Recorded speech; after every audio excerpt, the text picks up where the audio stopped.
hosts, guests, and callers, and not necessarily those of this station, its staff, management, or sponsors.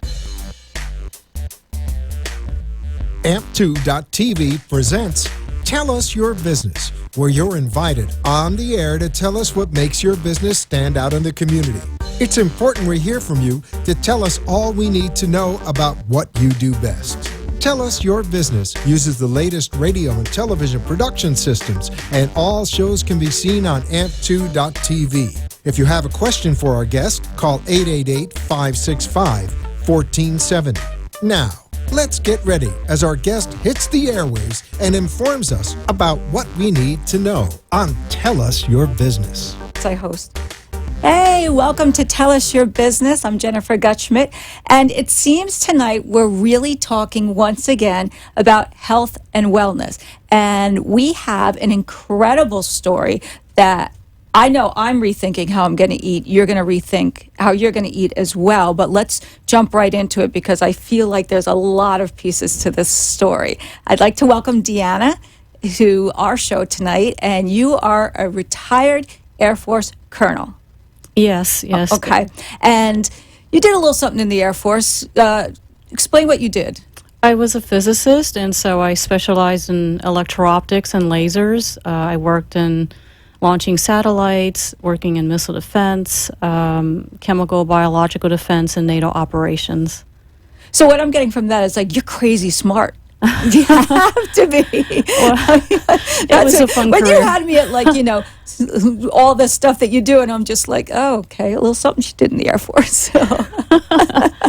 That's incredible. And how long were you in the Air Force? I was in for over 26 years, and Wow. if you count my Air Force Academy time, it'd be 30 years total. And you went to Annapolis? I went to the U.S. Air Force Academy, which is the Air Force version of Annapolis. Right, yeah. Yeah. Oh, yeah, U.S. Air Force. Interesting. Yes. I don't know why I would pick Annapolis. That's wrong completely. Well, See, it's like because West I'm not a Point, yeah. physicist. That's why.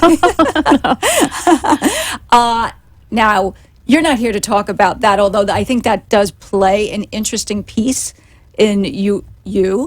But we're talking about health and wellness. And you were diagnosed in 2011 with stage 4 ovarian cancer. And how did you find out that you had the ovarian cancer? Well, I was actually on my way to a yoga class, and as I was walking, I slipped in the parking lot on ice. I went airborne and landed on my tailbone, and it was so painful I couldn't walk. And so I had to be taken to the hospital where they did a scan, and it turns out that I did not fracture my tailbone, but then they said, oh, by the way, incident to the scan, it looks like you have a cyst on your left ovary. And so I followed up with my doctor when I got out, and she said, well, do you feel any pain?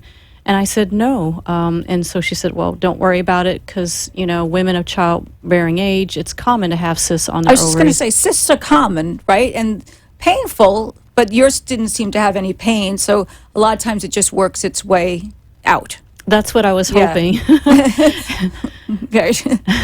Unfortunately, 10 months later... Not so much a cyst. Yeah, it was, it turned out that 10 months later, I had excruciating pain, and then I had to be hospitalized at that point because my body was convulsing involuntarily from the pain.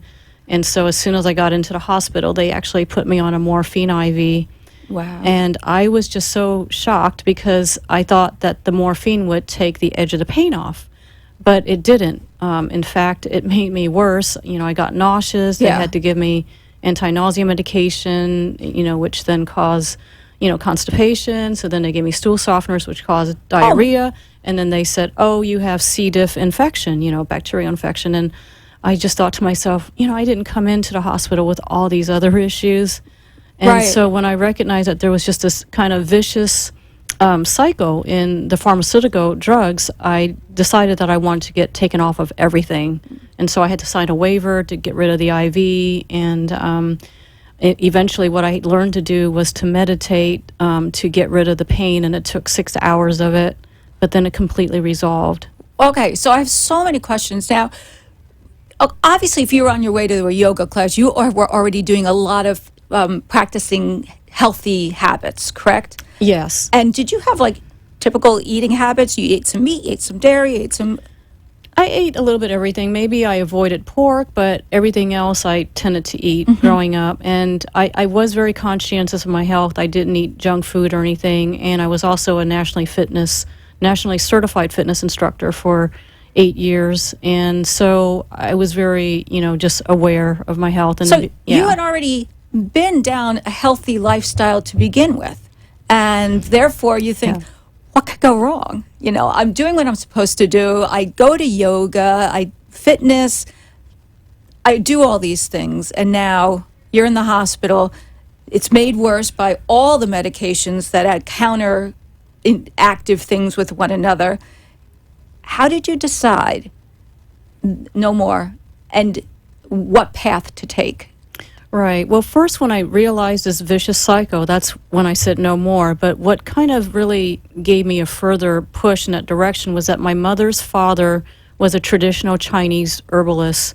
And so I grew up experiencing the benefits of these herbs where, ailments would just clear up without any side effects. So that made a very strong impression on me. Yeah. And I had been dabbling 3 years prior to even knowing that I had cancer. And here's the interesting thing. So 3 years prior, I was actually in the Pentagon bookstore just, browsing for books. And as soon as I walk in, the clerk says to me, she holds up this book and she says, you've got to get this book. This is the best book. And I looked and the title was called The Hallelujah Diet. And, mind you, back then I was not into diets. I didn't believe in diets.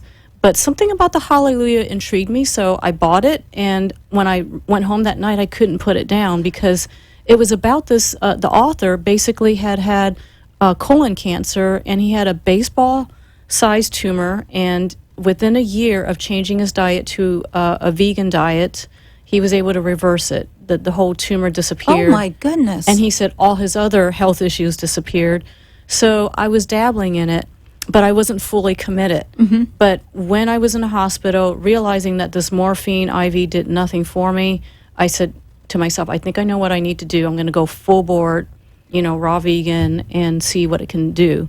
And after you sign the waiver that they take out the IV and they take you off the medications, you basically go full on head first into this without any trickle down theory. First I'll stop this medication, then this medication. You're just No, it was cold turkey. I just got off of all the meds and just decided that I was going to try to do something that would, what I believe would honor and, the innate wisdom that was already in the body. We have such an amazing immune system. And so within 3 months of changing my diet, my elevated cancer marker actually dropped back to normal, and the tumor that was in my left ovary actually began to shrink. So that was my sign that, hey, there might be something to this. And it's so measurable, right there.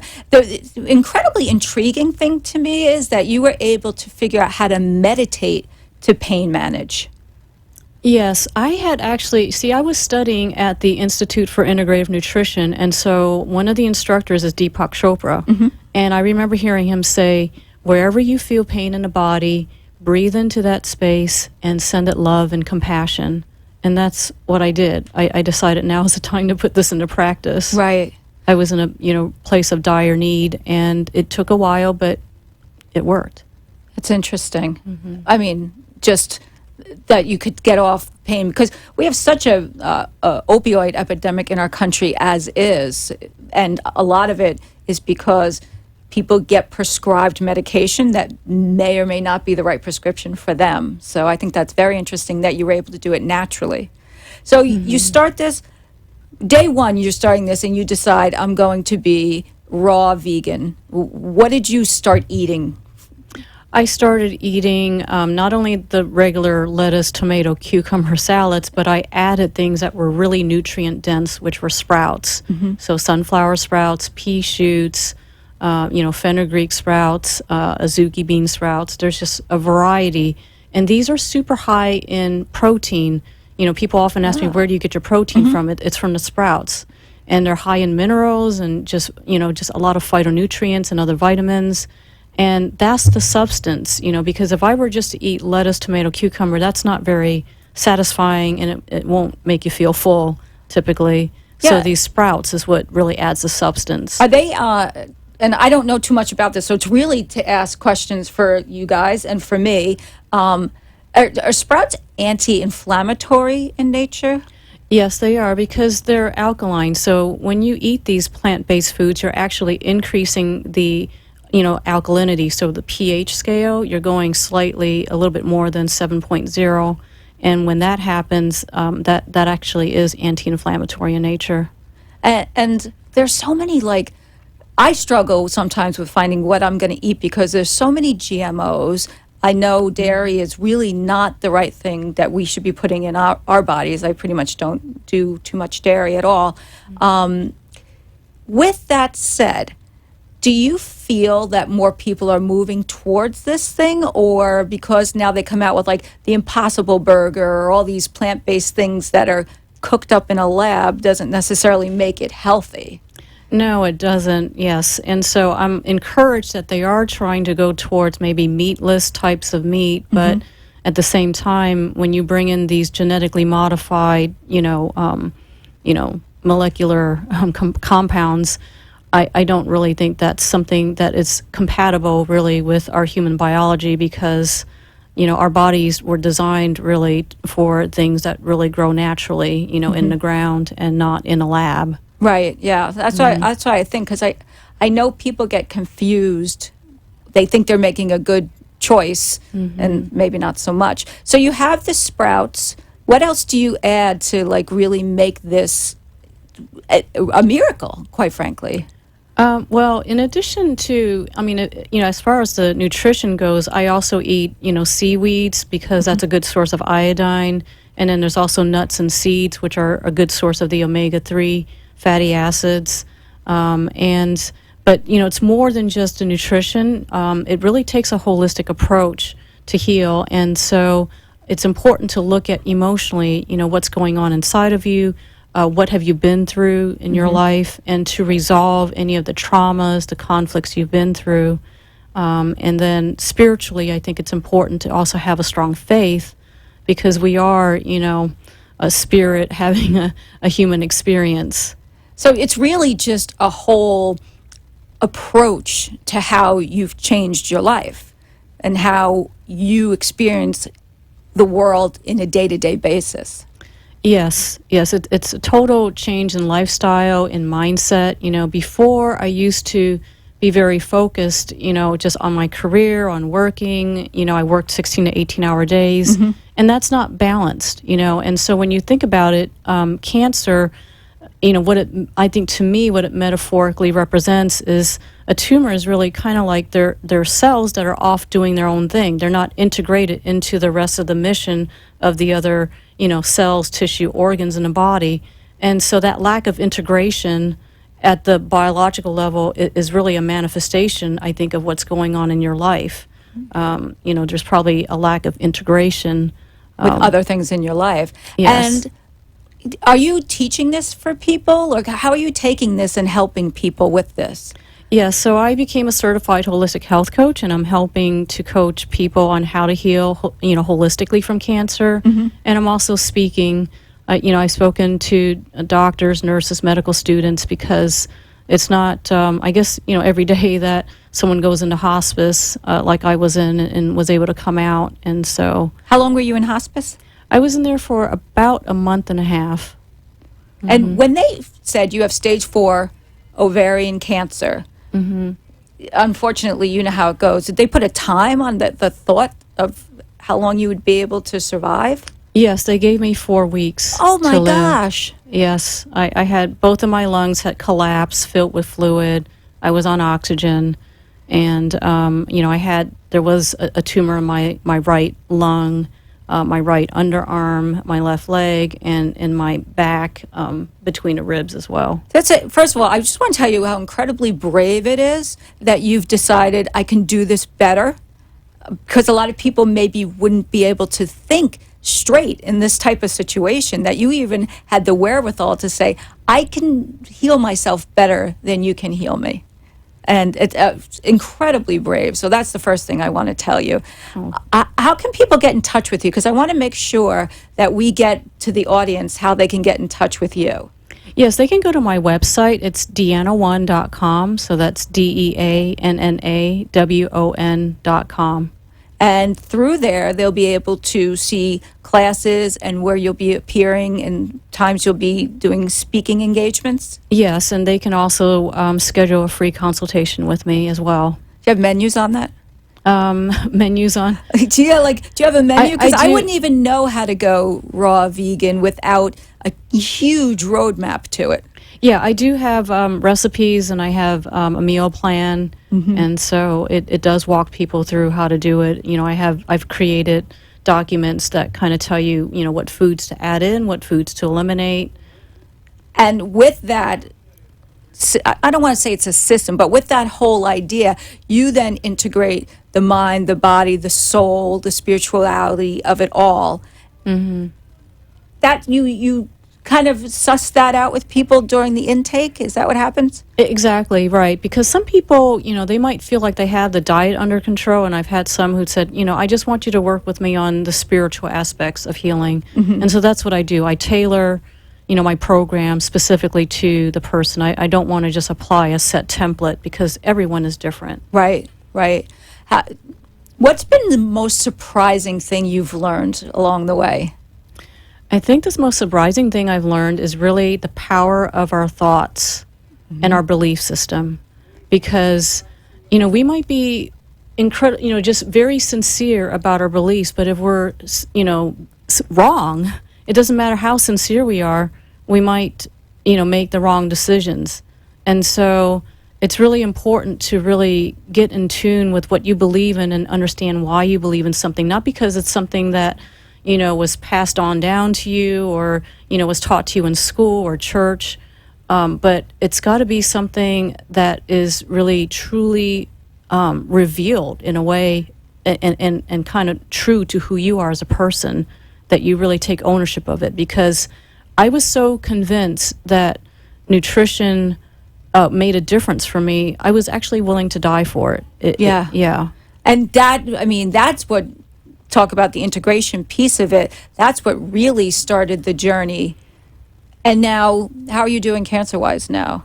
Oh, I'm doing well. I get followed by my surgeon, and it's like there's no... They've got to be shocked. Like, they've got to just have you in front of every hospice person they can get you in front of to really talk about, look, this works. Here's somebody, and we can tell you the entire story. This works. Yes, and I have spoken to palliative care conferences to share my story because, and I've had doctors say to me that it's just a flat-out miracle. You know, I show pictures of how I looked when I was sick, and some of the hospice nurses came to me afterwards and said, you know, we've seen that kind of, you know, appearance before. You were dying. Oh, wow. Yeah, there's just that grayness, I think, about people who are going through that type of thing. And from the time, and I know everybody's different, but from the time somebody starts working with you and they change their diet and they start to do more meditation and maybe help resolve some of their unresolved emotional issues, when can people start to feel a little different? They can begin to see it as soon as 3 weeks. And I had one client who actually, in 1 month, she came to me with the same kind of ovarian cancer I had. She had 3 tumors in her right ovary. And in 1 month's time, they completely disappeared. And so she canceled her surgery, and she's doing very well now. She's traveling the world. Oh, my gosh. Wow. And how long does it take to detox your body? Because there's so much stuff in your body. How long does that take to detox? I would say a good 3 weeks as an initial detox, just to get things started. Right. Of course, it's kind of like a lifestyle. And, you know, we've had, you know, you think about you lived your life the way you have. You know, for me, it wasn't until I was 45 when I got diagnosed with ovarian cancer. And so I had 45 years of detoxing to do. Right. Yeah. Oh, wow. Wait, can I also say, you got diagnosed in 2011 at age 45. Look, just by looking at your beautiful skin and how, like, you glow, I would go on the raw vegan diet just for that, because you look like you're 26 years old. It's so true. Like that alone, that would get me on the diet.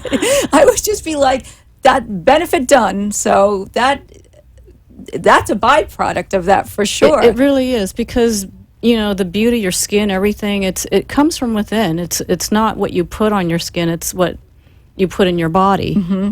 And we talked a lot about gut health in previous shows and shows I've been on participating in before, and that seems to be just the magic key to everything is your gut health. Would you say that? Absolutely. Yeah. In fact, I mean, the Chinese have been saying it for thousands of years that, health really begins in the mouth because it's what we eat. And because about 70 to 80% of our immune system is in the gut, that's why it's so critical that, if you have like leaky gut, that's kind of a very common issue these days. If that's occurring, that's going to be a stress on your immune system. And so you really need to begin to rebuild the gut, and then you can kind of get the downstream effects of that. And I have heard, which I didn't know, but now I know, that a gut that is really not healthy can lead to a whole lot of other problems, anxiety, some issues psychiatrically, because it all stems from there and moves about your body. And there's a lot of serotonin in the gut. So this is a pretty interesting piece to me. Oh, yes, absolutely. There's a huge connection. The gut-brain connection is huge. All right, I want to make sure, how can people find you? Okay, on my website, deannawon.com, DeannaWon.com. And where would you be speaking next? Do you have anything lined up? Yeah, I am August 17th. I'll be in Washington, D.C., and I will be speaking before some veterans, and it's really geared towards veterans who are dealing with cancer. Which I would think that community is huge and oftentimes potentially underserved. You coming from that community speaks volumes of why a non-traditional medicine would work. Right, yes. And, because there is a higher percentage, especially with female military women who, there's a link between them and getting breast cancer. Actually, there's a higher rate. Oh, is that true? I did not know that. Yes, because military folks are, they're kind of exposed to more stress and, of course, the mandatory vaccines, as well as just, being deployed to places that expose them to other chemical toxins, environmental toxins. And so, yes, there's a higher rate of it. Have you spoken specifically to the female veterans? I have spoken to the Women's Veterans Alliance, which is, and about this very topic, in fact. Which I think there's, we know veterans do a lot of, they struggle from coming back and renormalizing themselves. What do you think? How do you, sleep? How do you, and I would think now, how do I get back to this healthy state? Because I've been in this heightened stress state for so long. Yes, and that's because their whole sympathetic nervous system is that's the fight or flight. That's been on high alert. And so one of the best things to do, and it's probably not talked about enough, is really to look at your energy and light environment. And so, cell towers, LED lights, all these things actually increase the sympathetic tone of your nervous system. Really? Yeah. And so the light environment's really key. One of the best things to move into the parasympathetic, which is to rest and relax, is to go out on a beach, at sunrise and watch the sun. That has an actually anti-inflammatory effect. Really? And it will help to optimize all the neurotransmitters as well and melatonin production so that you can sleep better. Wow, that's really interesting. I did not know that. I did read a lot of studies where you need to put your bare feet on the ground. Like the people who walk around in bare feet more often feel better. Yes, because you're grounding, because the earth also has its own natural frequency. It's called a Schumann resonance, and that's at 7.83 hertz, and that is what promotes health. Wow. And so when we're exposed to all these artificial, non-native electromagnetic fields, that's what is kind of making the rise really in the disease states that we see today. That's really, and I think a lot of times it's talked about, but I don't know if it's talked about enough. When you decide to go raw vegan, did you crave foods that were not going to be good for you? Initially, I did, you know, but honestly, after 5 days, those first 5 days were the toughest. After 5 days, it's like something in my body switched and my taste buds changed. And so now, for example, if I were to go out to eat, I don't know, anything I that's was like, not where do you right. even go to eat? Can you go out to eat? Oh, yeah. Oh, okay. Yeah, there's some local places here like Christopher's and Darpsters that basically are vegan. Okay. And so, yeah, there's plenty of places nowadays, which is really great. But I can tell, you know, if I eat something that's not quite right, my body lets me know. And it's almost like, you know, I don't crave the sweets because things that are really sugary, it makes my whole mouth pucker. Because your body's so used to being healthy. Right. Yeah. Yeah. What's your favorite thing to eat? I like, well, there's a raw vegan pizza. I love that because I used to love regular pizza. Right. And you can make it taste just the same. You can make a flax out of a crust out of flax seeds and almond, powder or almond flour, and just season it like you like. You can make the cheese out of macadamia nuts. See, this is what I love. I wouldn't know this, but I bet you if I ate it, I'd be in love with it. Because would it love sounds it. like it would be delicious. It's absolutely Where do you delicious. get that? Do you have to make it? Because I can't cook. I make it, but I think some of these restaurants gonna probably look for do make a raw vegan pizza. That's very cool. Well, I really appreciate you being on, Deanna Wong. This has been it's been enlightening, and DeannaWong.com. It's Deanna One. Yeah. Okay. .com. And then people can contact you, get an assessment, reach out to you, talk, and get healthy. Absolutely. Yeah. Yes. And Yeah. don't forget, go watch the sunrise, sunset. Be outside. Get your feet on the ground and be healthy. Thank you so much. Your story is incredible, and I look forward to hearing more about you and how you're helping others. Oh, thank you so much, Jennifer. Thanks so much for having me here. Thanks.